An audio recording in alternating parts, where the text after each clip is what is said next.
ensalcemos nuestro canto con viva emoción. Muy buenos días, amigos y amigas de Patria para Siempre y Patria para Todos. En el día de hoy le damos continuidad al encuentro histórico que venimos haciendo cada lunes, con algunas excepciones, con la finalidad de que cada dominicano o dominicana que le haya dado seguimiento a este conversatorio histórico pueda entender por qué se produjo la Revolución de Abril de 1965. Para ello hemos hecho un rastreo histórico de los hechos más importantes ocurridos desde la llegada de Colón hasta la muerte de Trujillo. Hoy vamos a tratar de la muerte de Trujillo al golpe de estado del profesor Juan Bosch. Como ustedes podrán notar, serán recuentos sucintos o pequeños con una lógica que nos permita entender el proceso histórico que se estaba dando al momento de la Revolución Constitucionalista, como veremos después de lo que ha pasado entre la Revolución Constitucionalista y el día de hoy. Pues resulta que la historia es toda una estructura del pasado que bien organizada nos permite conocer sus fortalezas y debilidades en distintos periodos y además poder explicarnos por qué las cosas de hoy son como son. Ustedes saben que hoy tenemos un gobierno que está luchando en contra de la corrupción y tenemos partidos políticos que están evadiendo que la persecución a la corrupción le llegue a ellos. Y estamos en ese debate, cosa que explicaremos más adelante, pero estamos en ese debate. Todo eso ocurre 57 años después de la Revolución Constitucionalista. Pero centrémonos hoy en el periodo del ajusticiamiento de Trujillo el 30 de mayo de 1961 al golpe de estado del 25 de septiembre de 1963, golpe de estado del profesor Juan Bosch. Tal como lo dijimos en la pasada entrega, Trujillo fue víctima de un ajusticiamiento el 30 de mayo en la autopista que conducía o conduce a San Cristóbal, que hoy se llama autopista 30 de mayo. El ajusticiamiento de Trujillo se produce 31 años después de él haber asumido el poder y sobre todo después de él haberse engullido más de la mitad del capital que circulaba en la República Dominicana. Se convirtió en un hombre superpoderoso económica, política y militarmente, el general Trujillo. De eso hablamos también, cómo llegó al poder. Lo cierto del caso es que ha sido la concentración económica en una sola mano más grande de la historia del país. Pero también eso costó más de 50,000 vidas al país. Más de 50,000 personas fueron torturados, asesinados en cárceles, en las calles, raptados de su hogar.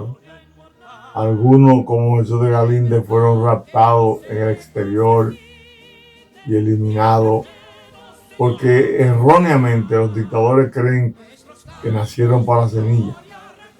El ser humano cree que nació para siempre y no sabe que todo poder es limitado. No importa el tipo de poder que sea, es limitado.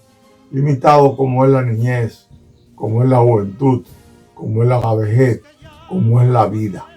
Todo es limitado en esta tierra. Sin embargo, Trujillo creía que no, hasta que una noche un grupo de valientes dominicanos lo sacaron de circulación y comienza una nueva época. En esa nueva época comienza el poder quedó en manos del doctor Joaquín Balaguer. Joaquín Balaguer era el presidente a la hora de la muerte de Trujillo. Muchas personas se preguntan, ¿y por qué Balaguer era presidente? ¿Quién lo nombró? No, la respuesta es, en 1957 se hicieron elecciones dentro del marco de la dictadura trujillista. Y el presidente electo fue su hermano Héctor Bienvenido Trujillo Molina, y el vicepresidente fue Joaquín Balaguer. Lo que ocurre es que a Trujillo le hicieron una invasión el 14 de junio de 1959. Trujillo asesinó a todos esos jóvenes que vinieron, unos en un combate, otros en las cárceles, en fin, que lo eliminaron a todos casi, salvo muy pocas excepciones. Eso provocó que surgiera un movimiento político llamado 14 de junio. Ese movimiento 14 de junio tuvo muchas personas de la clase media del país, pero específicamente hubieron 3 hermanas que estaban involucradas con ese movimiento, cuyos esposos estaban prisioneros en Puerto Plata, y un 25 de noviembre de 1960 fueron a Puerto Plata a verlo, y de allá para acá fueron interceptados, fueron asesinadas vilmente en la carretera que conduce a Puerto Plata. Ahí murieron ellas junto a su chofer Rufino. Eso provocó una indignación nacional. Y esas jóvenes heroínas dominicanas, Patria, Teresa y Minerva Mirabal, esas 3 hijas fueron sentidas por todas las madres y las familias dominicanas. Eso le trajo un malestar muy grande a la tiranía trujillista. Pero Trujillo cometió otro error, que fue tratar de eliminar al presidente venezolano Rómulo Betancourt, que sustituyó al dictador Marco Pérez Jiménez. Fue víctima de un atentado de Trujillo, y cuando Trujillo le hizo el atentado a Trujillo, entonces se le pusieron sanciones por la Organización de Estados Americanos. Se les restringieron pago ya de cuotas azucareras que habían sido vendidas en los Estados Unidos, y se le obligó también a que su hermano renunciara. Al renunciar su hermano, Héctor Bienvenido Trujillo Molina, entonces quedó en la presidencia el vicepresidente, que fue Joaquín Balaguer. Joaquín Balaguer entonces le tocó lidiar como presidente la salida de los Trujillo, la formación de movimientos como la Unión Cívica Nacional, el ímpetu del desarrollo del 14 de junio, que los dos, el 14 de junio y la Unión Cívica Nacional, estaban en contra de los Trujillo. Viene también Juan Bosch. Juan Bosch, entonces, como el 14 de junio y la Unión Cívica estaban atacando a los trujillistas, Juan Bosch trazó una política que era de atraerse a los miembros del Partido Dominicano y muchas personas más que estaban contra Trujillo, pero también se atrajeron que estaban con Trujillo. El PRD fue en principio un refugio de muchas de las personas del Partido Dominicano, que era el partido único que había en la tiranía y que había formado Trujillo. Bueno, esos grupos interactuaron. Lo cierto del caso es que Ramfi Trujillo, que había venido desde Francia cuando mataron a su padre y asesinó a todos los que lo mataron, a excepción de 2 que se escaparon a esa persecución, que fue el general Limber Barrera y Luis Amián Atió. Esos 2 personajes sobrevivieron, pero los demás lo asesinaron. Ramfi quería eliminar a todos los que estaban en contra de Trujillo. Iba a ser un genocidio. El general Pedro Rafael Ramón Rodríguez Chavarría se dio cuenta de eso. Rodríguez Chavarría era general jefe de la base aérea de Santiago. Cuando se dio cuenta de lo que pensaba hacer Ramfi, vino y bombardeó la base de San Isidro el 18 de noviembre, y el 19 de noviembre salió Ramfi y los demás Trujillo hacia el exterior. El pueblo celebró con júbilo la salida de los Trujillo, pero se quería la Unión Cívica Nacional, bajo la dirección del doctor Viriato Fiallo, un médico que había sido médico de los Vicini, instigó, presionó a Balaguer para que Balaguer renunciara. Inclusive le mandó una carta que está en un libro que se llama de la muerte de Trujillo, la sangre de abril, donde aparece la carta que le manda Viriato Fiallo diciéndole a Balaguer que lo nombre ministro de Interior y Policía para que él pudiera sustituirlo como presidente de la República, porque así establecía la Constitución de la República desde la época de Horacio Vázquez. Ustedes recuerdan que cuando Estrella Ureña y Trujillo le dieron el golpe de Estado a Horacio Vázquez nombró a Estrella Ureña ministro de Interior y Policía, y a su vez Horacio Vázquez renunció y ocupó la presidencia Estrella Ureña. A través de todas esas presiones surgen también movimientos sindicales que se levantan, se hace una huelga general. Balaguer no renuncia en diciembre de 1961, sino que forma el Consejo de Estado, conformado por gente de la Iglesia, gente de la Unión Cívica y de otros grupos antitrujillistas.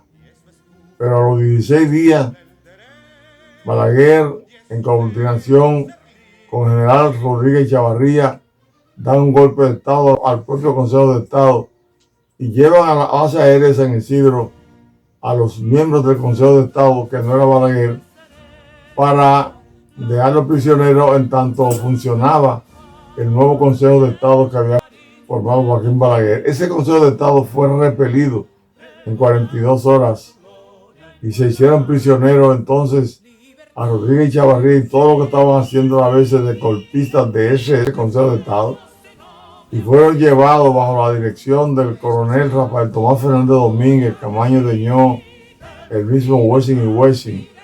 Fueron hechos prisioneros, los que tenían prisioneros el Consejo de Estado, y el coronel Fernández Domínguez se encargó de llevarlo al palacio conjuntamente con Camaño y otros militares. Ahí viene entonces un Consejo de Estado que nace y dura hasta que se hacen las elecciones del profesor Juan Bosch, donde el profesor Juan Bosch ganó.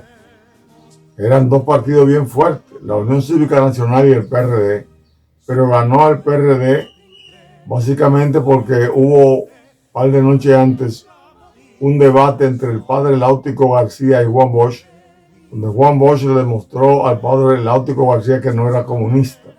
El pueblo casi amaneció viendo ese debate y eso cambió la suerte a favor de Juan Bosch, que el 20 de diciembre siguiente eran las elecciones y la ganó con un 59.58% de las votaciones, con 22 de los 27 senadores, con 49 diputados de los 74 que había y con 63 alcaldes de los 78 que fueron electos. Ganó por abrumadora mayoría el profesor Juan Bosch, pero a Juan Bosch le hicieron una trampa.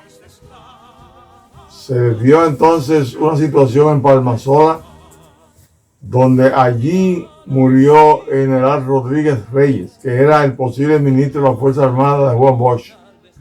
Juan Bosch quedó entonces sin ese líder que era Rodríguez Reyes, y el grupo de la Fuerza Armada que quedó cuando él fue juramentado el 27 de febrero, ese grupo entonces no actuó a favor del gobierno de Bosch, sino que se alió a la oligarquía dominicana conformada por sectores norteamericanos, por la Iglesia Católica, por grupos de industriales, terratenientes. Se aliaron para dar el golpe de Estado al profesor Juan Bosch. Ese gobierno de Juan Bosch no era comunista, pero era un gobierno que atentaba contra el modelo colonial de tenencia de la tierra. El modelo colonial de tenencia de la tierra comenzó con el respaldo, lo que se le llama o se le llamó las reparticiones de Nicolás de Obando, que hizo las llamadas encomiendas, donde se le entregaban tierras e indios a los españoles, como si ellos fueran animales de carga y como si las tierras le pertenecieran a los grupos españoles. Así se mantuvo el periodo de colonización del país, el periodo colonial, hasta que en el 1874 comenzó Ignacio María González, un presidente rojo, que que había traicionado a Buenaventura Valle y se alió a un grupo de revolucionarios en el periodo post-restauración. Y él, para atraer inversionistas extranjeros, comenzó a repartir tierra para la siembra de caña de azúcar, entendiendo que la caña de azúcar que se producía y de la cual había gran demanda en Cuba estaba en crisis debido a la guerra que se armó en Cuba desde 1868 a 1878, que terminó con la paz del Sanjón, donde se estaban quemando los ingenios. Entonces se le abrieron las puertas aquí y muchos de los que estaban quemando sus ingenios en Cuba se fueron trasladando a la República Dominicana. Pues como Juan Bosch prohibió en su artículo 23 el latifundio en la República Dominicana y prohibió en el artículo 25 de la Constitución de 1963 que los extranjeros pudieran comprar tierras rurales, solamente urbanas, pero con la aceptación del Congreso. Sin eso no había posibilidad. Esos elementos, más la capacidad que tuvo Juan Bosch de él ahorrar el más mínimo centavo, cerrarle la puerta a la corrupción que existió en el gobierno anterior y venía existiendo de Trujillo. Como él le cerró el grifo a la corrupción, esos sectores que querían manejar los recursos que había dejado Trujillo dejó más de 22 empresas y comercios, más de 12 ingenios, y esa clase oligárquica quería engullírsela, quería robársela, porque entendía que a ellos les pertenecía y no al pueblo, como lo había demostrado y por lo que había luchado el profesor Juan Bosch. Se da el caso entonces de que todos se alían contra Bosch y le dan un golpe de Estado la noche del 25 de septiembre de 1963. Esto provoca entonces lo que luego se va a llamar el estallido del 24 de abril. De ese estallido del 24 de abril hablaremos entonces el próximo lunes 18, para que en esa semana comprendamos las razones políticas y económicas que dieron al traste con el estallido de la Revolución de Abril, el acontecimiento más importante del siglo XX y siglo XXI en la República Dominicana, y el tercero en importancia en nuestra historia de la independencia hasta el día de hoy. Llámese Guerra de Independencia, Guerra de la Restauración, y está después la Revolución Constitucionalista del 24 de abril de 1965. Hasta el próximo lunes 18, donde comenzaremos a conocer los pormenores de la Revolución Constitucionalista. Soldado valiente, empezó la revolución a imponer